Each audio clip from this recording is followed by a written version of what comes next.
such vibrancy to those. Yeah, I wanted this exhibit to represent the spaces and places I've been.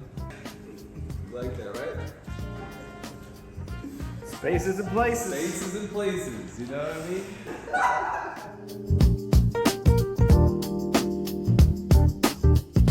The journey started as a collage artist, right? I was mixed media collage artist, and that's why I wanted to start incorporating these images first, because my introduction to art was the Harlem Renaissance, right? And there was an artist, Romeo Bearder, and he did these amazing collage pieces. And I kind of wanted to do that. I wanted to like extend his legacy, right? And then I discovered hip hop and street art and graffiti and spray paint, and I kind of incorporated that into my art. But also I've been honored to travel the world, right? I got opportunities to travel to Turkey and Uzbekistan, and that also informed my work, right? I did these tapestries because when I was in Turkey, I went to these markets and I saw these amazing fabrics that they hung from the walls, and I was so inspired. I was like, I want to try to incorporate that in my work. I found inspiration in places I've been, you know, things that I've seen. I always feel like the world is a canvas. So. Wow. Tell me about this. This piece is, last year my mom passed away. And this piece was me leaning into that grief, right? But also honoring the legacy of my mom, my parents, because my dad passed away the year before. And I wanted to create this piece as an homage to my foundation, right? But also, it was me channeling the grief that I had into art. A lot of tears were shed creating this piece. Wow. Yeah, I got my mom's writing in there because I asked her to do a journal like 2 years before she passed. I was like, Mom, you should write a journal and tell us about your story. And she was like, I'm not gonna do that. And then after she passed, we found all these pages of writing, and it was just so beautiful to me. And yeah, I call it the beautiful dream, because for me, being an artist is such a dream. Never in a million years that I think I would be able to connect with people and travel and create and inspire people that I may never meet. I slept in a gallery of peeling white walls where echoes hang longer than names in the halls. A suitcase of brushes, a pocket of days, chasing the light through forgotten displays. Train tracks I'm low like a song I once knew.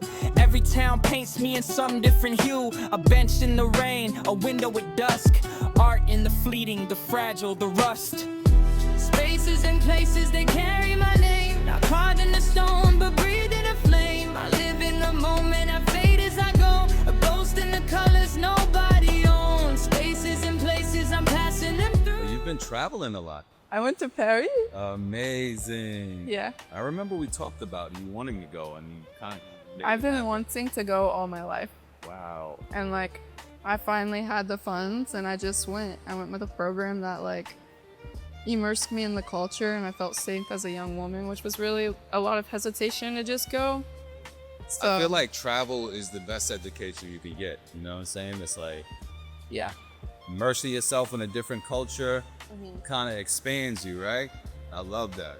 No one talks about the culture shock of coming back. Yeah. After you go on that expansive trip, when you come back, everything just feels small and mundane. And that was hard to come back to. Yeah. For sure.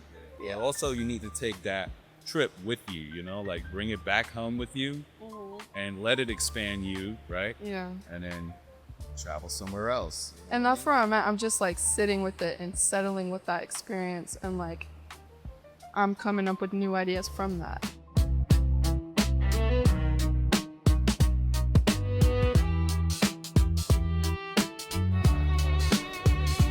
I get the impression you're an emotional person. Is that true? Yes. I feel like all artists, we have to tap into our emotions. You know what I'm saying? I mean, we're creatives, right? So, you know, we have to be open to so many different opportunities, so many different possibilities. So I'm curious. What exactly does that mean to you, though? Wherever I go, I try to find inspiration, right? In the mundane, you find inspiration in the mundane. As you can see, I have pieces that, like a gate, right? The gate is such a mundane thing, right? But I find inspiration in that, because for me, gates are like restrictions, right? But there's also hope and possibilities behind those gates. You know what I'm saying? So I like to incorporate that. So I try to think of mundane things like walls, right? I fell in love with walls growing up. I would go down to Manhattan, growing up in New York, I would go down to Manhattan and I would see these walls, these graffiti walls, and I always thought of them like as histories of the city, right? There's old graffiti covered by new, there's textures, there's urban decay, and I always want to incorporate that in my work, right? And it represents just the journey as an artist, right? Because there's inspiration, but there's also doubt, right? Yeah. It's a dream, but there's also fear. Yeah, tell me about that doubt. Inspiration. Like, when you talk about manifesting, that's got to take some level of confidence. Yeah, well, I think doubt is part of being an artist. I mean, being a person, there's always things you're gonna doubt, right? Mm-hmm. You never know how people are gonna receive your art, how, as you're an artist as well, right? You never know. You create something that is inspiring to you, you never know how somebody's gonna receive it. So Right. there is doubt in that, but you have to like block that out. You have to like move past that, right? Yeah. There's also fear, right? There's fear of But how do you move past it, though? Like, by just creating, just trying to stay inspired, right? Just finding inspiration in different things, right?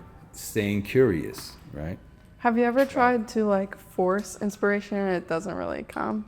I don't really force it. There are times where you have to be still. You never know. The stillness can bring inspiration, right? Like for me, Yeah. if I'm like feeling stressed or anything, or like having like a block, I try to get out in nature. I walk a lot, I'll even walk the city and just try to clear your mind and think of things that can inspire you. You know what I'm saying? You may see something in the street, and then you may see a poster, you may see a piece of art, and it'll inspire you, right? Of course. Yeah. Yeah. So you allow it to breathe sometimes. That's great advice. Definitely. Allowing it to breathe. Because I feel like, especially when you come, like, selling your art, Yes. there's an element to that Yeah. that a lot of artists kind of, I think, shy away from talking about. Yeah. Was there a transition for you in that process of, like, monetizing and, like, pricing your work? I say for me, my motto was always throw things at the wall and see what sticks, right? You gotta have multiple streams of income, right? So I was like, oh, okay, I'm gonna do paintings, but I also wanna do workshops, right? I'll do workshops, but I also wanna do these live painting events, right? I wanna think outside the box, and I'm always looking for opportunities, right? A lot of being an artist is about putting in the work when searching for opportunities, right? And then throwing yourself out there, just being fearless and, like, oh, I want to travel. Let me look for opportunities in different places, right? And again, manifesting these things, but Yeah. putting in the work as well. Right. So, and just being curious about different things, right? And also collaborating with other artists, right? Right. That opens up opportunities as well, you know what I mean? For sure.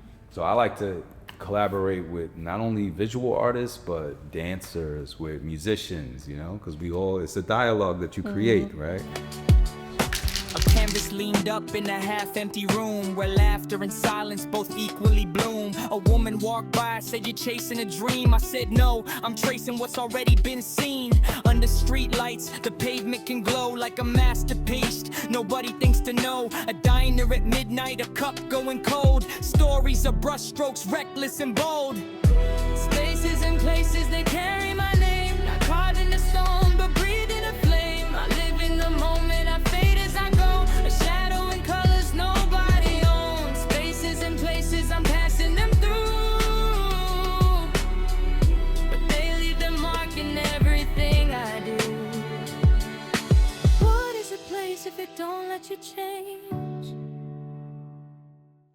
I love working with young people because I feel like, one, you all change the world, right? Young people change the world because you are much more open-minded, much more curious, and very passionate about what you want to be and and the kind of world that you want to see. And why do you think that is?